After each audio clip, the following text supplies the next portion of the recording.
ಸ್ನೇಹಿತರೆ, ಉತ್ತರ ಪ್ರದೇಶ ರಾಜ್ಯದಲ್ಲಿ ಕಳೆದ ವರ್ಷ ನಡೆದ ಈ ಒಂದು ಅದ್ಭುತ ಪವಾಡ ಎಂಥವರನ್ನಾದರೂ ನಿಬ್ಬೆರಗು ಮಾಡಿಬಿಡುತ್ತೆ. ಈ ಪವಾಡದ ಬಗ್ಗೆ ನಿಮಗೂ ಗೊತ್ತಾದ್ರೆ ಹಸುಗೆ ದೀರ್ಘದಂಡ ನಮಸ್ಕಾರ ಹಾಕಬೇಕು ಅಂತ ಭಕ್ತಿ ಉಕ್ಕಿ ಬರುತ್ತೆ. ಖಂಡಿತವಾಗಿಯೂ ವಿಡಿಯೋ ತುಂಬಾ ಇಂಟ್ರೆಸ್ಟಿಂಗ್ ಆಗಿದೆ. ಯಾರು ಕೂಡ ವಿಡಿಯೋನ ಸ್ಕಿಪ್ ಮಾಡಬೇಡಿ, ಪೂರ್ತಿ ನೋಡಿ. ಉತ್ತರ ಪ್ರದೇಶದಲ್ಲಿ ಶ್ರೀ ಕೃಷ್ಣ ಪರಮಾತ್ಮ ಜನ್ಮ ತಾಳಿದ ಪ್ರದೇಶ ಮಥುರಾ. ಈ ಮಥುರಾ ನಗರವನ್ನು ವೃಂದಾವನ್ ಅಂತಲೂ ಕರೆಯಲಾಗುತ್ತೆ. ವೃಂದ ಅಂದರೆ ತುಳಸಿ, ವನ ಅಂದರೆ ಕಾಡು, ತುಳಸಿ ಕಾಡು, ಹಾಗಾಗಿ ಎಲ್ಲರೂ ವೃಂದಾವನ್ ಅಂತಾರೆ. ಭಾರತ ದೇಶದಲ್ಲಿ ಅತಿ ಹೆಚ್ಚು ಹಸುಗಳು ಇರುವ ನಗರ ಯಾವುದಪ್ಪ ಅಂದರೆ ಅದು ಬೇರೆ ಯಾವುದೂ ಅಲ್ಲ, ಉತ್ತರ ಪ್ರದೇಶದ ಮಥುರಾ ನಗರದಲ್ಲೇ. ಕೇವಲ ಒಂದು ನಗರದಲ್ಲಿ 106 ಹಸು ಆಶ್ರಯ ಕೇಂದ್ರಗಳಿದೆ. ಲಕ್ಷಾಂತರ ಹಸುಗಳು ಜೀವಿಸುತ್ತಾ ಇದೆ. ಮಥುರಾ ನಗರಕ್ಕೆ ಬರುವ ಪ್ರತಿಯೊಬ್ಬ ಪ್ರವಾಸಿಗರು ಹಸು ಆಶ್ರಯಧಾಮಕ್ಕೆ ಭೇಟಿ ಕೊಡದೆ ಹಾಗೆ ವಾಪಸ್ ಹೋಗೋದಿಲ್ಲ. ಪ್ರಪಂಚದಲ್ಲಿರುವ ಎಲ್ಲಾ ತಳಿಯ ಹಸುಗಳು ಮಥುರಾ ನಗರದಲ್ಲಿ ನೋಡಬಹುದು. ಇದೇ ಕಾರಣಕ್ಕೆ 2017ರಲ್ಲಿ ಮಥುರಾ ನಗರವನ್ನು ಗೋಶಾಲಾ ಕ್ಷೇತ್ರ ಅಂತ ನಾಮಕರಣ ಮಾಡ್ತಾರೆ. ಗೋಶಾಲಾ ಕ್ಷೇತ್ರ ಅಂದರೆ ಹಸುಗಳ ಆಶ್ರಯ ಸ್ಥಳ. ಸ್ನೇಹಿತರೆ, ಪ್ರಪಂಚದಲ್ಲಿ ಹಸು ಏಕೈಕ ಪ್ರಾಣಿ ಉಸಿರಾಡುವಾಗ ಆಮ್ಲಜನಕ ಎಳೆದುಕೊಳ್ಳುತ್ತೆ, ಉಸಿರು ಬಿಡುವಾಗ ಆಮ್ಲಜನಕವನ್ನೇ ಬಿಡುತ್ತೆ. ಇದೇ ಕಾರಣಕ್ಕೆ ಹಸುವನ್ನು ದೇವರು ಅಂತ ಕರೆಯಲಾಗುತ್ತೆ. ಹಸು ಸಾಕುತ್ತಾ ಜೀವನ ನಡೆಸುತ್ತಾ ಇದ್ದರೆ ದೇವರ ಜೊತೆಯೇ ಜೀವನ ಮಾಡುತ್ತಿದ್ದೇವೆ ಎಂಬುದು ಲೆಕ್ಕ. ಸ್ನೇಹಿತರೆ, ಮಥುರಾ ನಗರದ ನಿವಾಸಿ ಬಂಗಾರದ ವ್ಯಾಪಾರಿ ಕಮಲೇಶ್ ಯಾದವ್ ಹೊಸ ಮನೆಯನ್ನು ನಿರ್ಮಾಣ ಮಾಡಿರ್ತಾರೆ.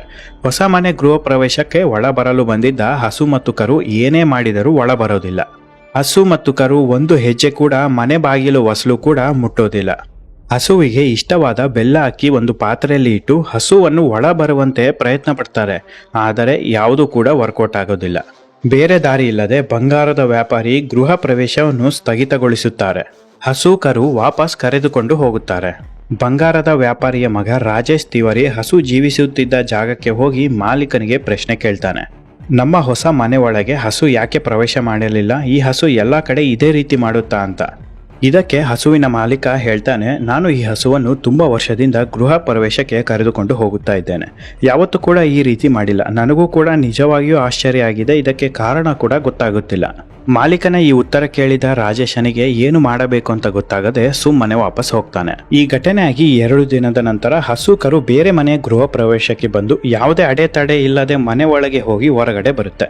ಇದನ್ನು ಬಂಗಾರದ ಅಂಗಡಿಯ ವ್ಯಾಪಾರಿಯ ಮಗ ರಾಜೇಶ್ ತಿವಾರಿ ಕೂಡ ಗಮನಿಸುತ್ತಾರೆ. 2 ತಿಂಗಳ ಬಳಿಕ ಮತ್ತೆ ಗೃಹ ಪ್ರವೇಶದ ದಿನಾಂಕ ನಿಗದಿ ಆಗುತ್ತೆ. ಈ ಬಾರಿ ಬೇರೆಯವರಿಂದ ಹಸು ಕರು ತರಿಸಿಕೊಳ್ತಾರೆ. ಒಂದು ಆಶ್ಚರ್ಯಪಡಿಸುವಂತಹ ವಿಚಾರ ಏನಪ್ಪಾ ಅಂದರೆ ಹೊಸದಾಗಿ ಬಂದ ಹಸು ಕರು ಕೂಡ ಮನೆ ಒಳಗೆ ಬರಲು ನಿರಾಕರಿಸುತ್ತೆ. ಎಷ್ಟೇ ಶತ ಪ್ರಯತ್ನ ಪಟ್ಟರೂ ಹಸು ಮನೆ ಒಳಗೆ ಬರೋದೇ ಇಲ್ಲ. ಕಮಲೇಶ್ ತಿವಾರಿಗೆ ತಲೆ ಕೆಟ್ಟು ಹೋಗುತ್ತೆ. ಹೊಸ ಮನೇನು ಬೇಡ, ಏನು ಬೇಡ ಅಂತ ನಿರ್ಧಾರ ಮಾಡಿ ಮನೆಯನ್ನು ಮಾರಾಟಕ್ಕೆ ಇಟ್ಟು ಬಿಡ್ತಾನೆ. ಆದರೆ ಕಮಲೇಶ್ ತಿವಾರಿಯ ಮಗ ರಾಜೇಶ್ ತಿವಾರಿಗೆ ಇನ್ನೂ ಕುತೂಹಲ ಹೆಚ್ಚಾಗುತ್ತೆ. ಹಸು ಮನೆ ಒಳಗೆ ಬಾರದ ಕಾರಣ ಪತ್ತೆ ಹಚ್ಚಲು ಪಣ ತೊಡುತ್ತಾನೆ. ಹಸುವಿನ ಬಗ್ಗೆ ಸಂಪೂರ್ಣವಾಗಿ ತಿಳಿದುಕೊಳ್ಳಲು ವಾರಣಾಸಿಗೆ ಹೋಗ್ತಾರೆ. ವಾರಣಾಸಿಗೂ ಹಸುವಿಗೂ ಏನು ಸಂಬಂಧ ಅಂತ ನೀವು ಯೋಚಿಸುತ್ತಾ ಇದ್ದೀರಾ? ಖಂಡಿತವಾಗಿಯೂ ಸಂಬಂಧ ಇದೆ. ಸ್ನೇಹಿತರೆ, ಸಾವಿರಾರು ವರ್ಷಗಳ ಹಿಂದೆ ಭೂಮಿ ಮೇಲೆ ಇದ್ದ ಸಪ್ತಶ್ರೀ ಎಂಬ ಋಷಿಮುನಿಗಳು ತಮ್ಮ ಕೈಯಾರೆ ಹಸುವಿನ ಚರಿತ್ರೆಯನ್ನು ಬರೆದಿದ್ದಾರೆ. ಈ ಋಷಿಮುನಿಗಳು ಬರೆದಿರುವ ಈ ಪುಸ್ತಕದ ಒಂದು ಕಾಪಿ ವಾರಣಾಸಿಯ ಗ್ರಂಥಾಲಯದಲ್ಲಿ ಇದೆ. ಈ ಪುಸ್ತಕ ಓದಿದರೆ ಏನಾದರೂ ಒಂದು ವಿಚಾರ ಖಂಡಿತವಾಗಿಯೂ ತಿಳಿಯಬಹುದು ಅಂತ ಯೋಚನೆ ಮಾಡಿ ವಾರಣಾಸಿಗೆ ಬಂದು ಈ ಪುಸ್ತಕವನ್ನು ಸಂಪೂರ್ಣವಾಗಿ ಓದುತ್ತಾನೆ. ವಾರಣಾಸಿ ಕೂಡ ಉತ್ತರ ಪ್ರದೇಶ ರಾಜ್ಯದ ಮಥುರಾ ನಗರದ ಹತ್ತಿರದಲ್ಲೇ ಇರೋದ್ರಿಂದ ಮಥುರಾ ನಗರದಿಂದ ವಾರಣಾಸಿಗೆ ಸಾಕಷ್ಟು ಜನ ಪ್ರತಿದಿನ ಬರ್ತಾರೆ. ಋಷಿಮುನಿಗಳು ಬರೆದಿರುವ ಈ ಪುಸ್ತಕದಲ್ಲಿ ಹಸುವಿನ ಬಗ್ಗೆ ಸಾಕಷ್ಟು ಮಾಹಿತಿ ರಾಜೇಶ್ ತಿವಾರಿಗೆ ಗೊತ್ತಾಗುತ್ತೆ. ಹಸುಗಳು ಒಂದಿಷ್ಟು ಪ್ರದೇಶಕ್ಕೆ ಬರೋದಿಲ್ಲ. ಅದು ಯಾವುದಪ್ಪ ಅಂದರೆ ಮಾಟ ಮಂತ್ರ ಮಾಡಿರುವ ಜಾಗಗಳು, ರಕ್ತಪಾತ ಆಗಿರುವ ಪ್ರದೇಶಗಳು ಮತ್ತು ಅಹಿತಕರ ಘಟನೆಗಳು ನಡೆಯುತ್ತಿರುವ ಜಾಗಕ್ಕೆ ಹಸುಗಳು ಪ್ರವೇಶ ಮಾಡೋದನ್ನ ನಿರಾಕರಿಸುತ್ತೆ ಅಂತ ಪುಸ್ತಕದಲ್ಲಿ ಬರೆದಿದ್ದಾರೆ. ಪುಸ್ತಕವನ್ನು ಓದಿದ ಮೇಲೆ ಮಥುರಾ ನಗರದ ಹೊಸ ಮನೆಗೆ ಹೋಗ್ತಾರೆ. ನಂತರ ರಾಜೇಶ್ ತಿವಾರಿ ಅವರು ಮನೆಯ ಮೂಲೆ ಮೂಲೆಯಲ್ಲೂ ಪರಿಶೀಲಿಸ್ತಾರೆ ಏನಾದರೂ ಸಿಗಬಹುದು ಅಂತ. ಆದರೆ ಮನೆಯಲ್ಲಿ ಏನು ಕೂಡ ಸಿಗೋದಿಲ್ಲ. ಮನೆ ಹಿಂಬದಿ ಇರುವ ಸ್ಟೋರೇಜ್ ರೂಮಲ್ಲಿ ಪರಿಶೀಲಿಸಿದಾಗ ಕೆಜಿಗಟ್ಟಲೆ ಹೆರಾಯಿನ್ ಮತ್ತು ಕೊಕೈನ್ ಬಾಕ್ಸ್ಗಳು ಕಂಡುಬರುತ್ತೆ. ತಕ್ಷಣ ರಾಜೇಶ್ ಅವರು ಪೊಲೀಸರಿಗೆ ಇನ್ಫಾರ್ಮ್ ಮಾಡ್ತಾರೆ. ಪೊಲೀಸ್ ಅಧಿಕಾರಿಗಳು ಡ್ರಗ್ಸ್ ಸೀಸ್ ಮಾಡಿ ಇನ್ವೆಸ್ಟಿಗೇಷನ್ ಆರಂಭ ಮಾಡ್ತಾರೆ. ಸ್ಟೋರೇಜ್ ರೂಮಲ್ಲಿ ಸಿಕ್ಕಿದ್ದು ಎಷ್ಟು ಕೆಜಿ ಡ್ರಗ್ಸ್ ಗೊತ್ತಾ? ಬರೋಬ್ಬರಿ 800 ಕೆಜಿ ಡ್ರಗ್ಸ್. ತನಿಖೆಯಲ್ಲೇ ಗೊತ್ತಾಗೋದು ರಾಜೇಶ್ ಅವರ ತಂದೆ ಕಮಲೇಶ್ ತಿವಾರಿ ಡ್ರಗ್ಸ್ ವ್ಯಾಪಾರ ಮಾಡುತ್ತಾ ಇದ್ದರು ಅಂತ. ಈ ವಿಚಾರದ ಬಗ್ಗೆ ಮಗನಿಗೂ ಯಾವುದೇ ಸುಳಿವು ಕೂಡ ಇರಲಿಲ್ಲ. ಕಮಲೇಶ್ ತಿವಾರಿ ಅವರ ಡ್ರಗ್ಸ್ ಬಿಸ್ನೆಸ್ ಬೇರೆ ಕಡೆ ಇತ್ತು. ಯಾವಾಗ ಭಾರತ ದೇಶದಲ್ಲಿ ಕೋವಿಡ್-19 ಲಾಕ್ಡೌನ್ ಆಗುತ್ತೋ ಅದೇ ಸಮಯದಲ್ಲಿ ಹೊಸ ಮನೆ ನಿರ್ಮಾಣ ಕಾರ್ಯ ಆರಂಭ ಆಗುತ್ತೆ. ಹಾಗಾಗಿ ಮನೆ ಗೋಡೌನ್ಗೆ ಡ್ರಗ್ಸ್ ಅನ್ನು ಶಿಫ್ಟ್ ಮಾಡ್ತಾರೆ. ಡ್ರಗ್ಸ್ ಮಾರಾಟ ಮಾಡೋದು ಸುಲಭವಾಗುತ್ತೆ ಅಂತ. ತಂದೆಯ ಡ್ರಗ್ಸ್ ಬಿಸ್ನೆಸ್ ರಾಜೇಶ್ ತಿವಾರಿಗೆ ಗೊತ್ತಿರಲಿಲ್ಲ. ರಾಜೇಶ್ ಅವರು ಅಮೆರಿಕದಲ್ಲಿ ವ್ಯಾಸಂಗ ಮಾಡುತ್ತಾ ಇದ್ದರು. ಗೃಹ ಪ್ರವೇಶ ಇರುವ 1 ವಾರದ ಮುಂಚೆ ಅವರು ಇಲ್ಲಿಗೆ ಬಂದಿರ್ತಾರೆ. ತಂದೆಯನ್ನು ಬಿಡಿಸುವ ಯಾವುದೇ ಪ್ರಯತ್ನ ಮಗ ಮಾಡಿಲ್ಲ. ತಂದೆಯ ವಿರುದ್ಧವೇ ಸಾಕ್ಷಿಯನ್ನು ಕಲೆ ಹಾಕಿ ಕೋರ್ಟಿಗೆ ಪ್ರೊಡ್ಯೂಸ್ ಮಾಡಿ ತಂದೆಯನ್ನು ಜೈಲಿಗೆ ಹಾಕಿ ನ್ಯಾಯ ಗೆಲ್ಲುವಂತೆ ಮಾಡಿದ್ದಾರೆ. ಕಮಲೇಶ್ ತಿವಾರಿ ಅವರು ಮಾಡುತ್ತಿದ್ದ ಡ್ರಗ್ಸ್ ದಂಧೆ ಪತ್ತೆ ಹಚ್ಚಿದ್ದೇ ಹಸು.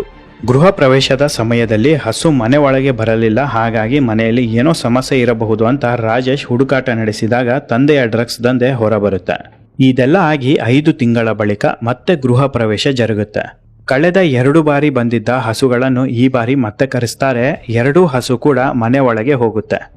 ವಿದ್ಯಾಭ್ಯಾಸಕ್ಕೆ ಮತ್ತೆ ಅಮೆರಿಕಕ್ಕೆ ಹೋಗಬೇಕಿದ್ದ ರಾಜೇಶ್ ಮಥುರಾದಲ್ಲೇ ಉಳಿದು ಒಂದು ಹೊಸ ಅಧ್ಯಾಯನ ಆರಂಭ ಮಾಡ್ತಾರೆ. ಹಸುಗಳ ಆಶ್ರಮ ಮತ್ತು ಹಸು ಚಿಕಿತ್ಸಾಲಯವನ್ನು ಶುರು ಮಾಡ್ತಾರೆ. ಕೇವಲ 5 ತಿಂಗಳ ಅವಧಿಯಲ್ಲಿ ಇವರ ಸ್ವಂತ ದುಡ್ಡಿನಿಂದ ಸಾಕುತ್ತಿರುವ ಹಸುಗಳು ಎಷ್ಟು ಗೊತ್ತಾ? ಬರೋಬ್ಬರಿ 50,000ಕ್ಕೂ ಹೆಚ್ಚು ಹಸುಗಳು. ಅಷ್ಟೇ ಅಲ್ಲದೆ ಸಾವಿರಾರು ಹಸುಗಳಿಗೆ ಚಿಕಿತ್ಸೆ ಕೊಟ್ಟು ಜೀವ ಉಳಿಸಿದ್ದಾರೆ. ಪ್ರತಿದಿನ ರಾಜೇಶ್ ಅವರ ಹಸು ಸಾಕಾಣಿಕೆ ಕೇಂದ್ರ ತುಂಬಾ ದೊಡ್ಡದಾಗಿ ಬೆಳೆಯುತ್ತಾ ಇದೆ. ರಾಜೇಶ್ ಅವರು ತಮ್ಮ ಕೈಯಾರೆ ಜೋ ಗಾಯ್ ಮೇ ದೇಖಾತ ಎಂಬ ಪುಸ್ತಕವನ್ನು ಬರೆದು ಬಿಡುಗಡೆ ಮಾಡಿದ್ದಾರೆ. ನಾನು ವಿಡಿಯೋದಲ್ಲಿ ಹೇಳಿದ ಎಲ್ಲಾ ಮಾಹಿತಿಯು ಪುಸ್ತಕದಲ್ಲಿ ಇದೆ. ಸಾಕಷ್ಟು ಬುಕ್ ಸ್ಟಾಲ್ ಅಲ್ಲಿ ಈ ಪುಸ್ತಕ ಲಭ್ಯ ಇರುತ್ತೆ. ನೀವು ಕೂಡ ಖರೀದಿ ಮಾಡಿ ಓದಬಹುದು. ಸ್ನೇಹಿತರೆ, ನಿಮಗೆ ಈ ವಿಡಿಯೋ ಇಷ್ಟ ಆಗಿದರೆ ದಯವಿಟ್ಟು ಒಂದು ಲೈಕ್ ಕೊಡಿ, ಶೇರ್ ಮಾಡಿ, ಸಬ್ಸ್ಕ್ರೈಬ್ ಮಾಡಿ. ಪಕ್ಕದಲ್ಲೇ ಇರುವ ಬೆಲ್ ಐಕಾನ್ ಪ್ರೆಸ್ ಮಾಡೋದನ್ನ ಮರೆಯಬೇಡಿ. ಇದೇ ರೀತಿ ಇಂಟ್ರೆಸ್ಟಿಂಗ್ ವಿಚಾರದೊಂದಿಗೆ ಖಂಡಿತ ಮತ್ತೆ ಮುಂದಿನ ವಿಡಿಯೋದಲ್ಲಿ ಸಿಗುತ್ತೇನೆ. ಅಲ್ಲಿವರೆಗೂ ಎಲ್ಲರಿಗೂ ಶುಭ ದಿನ.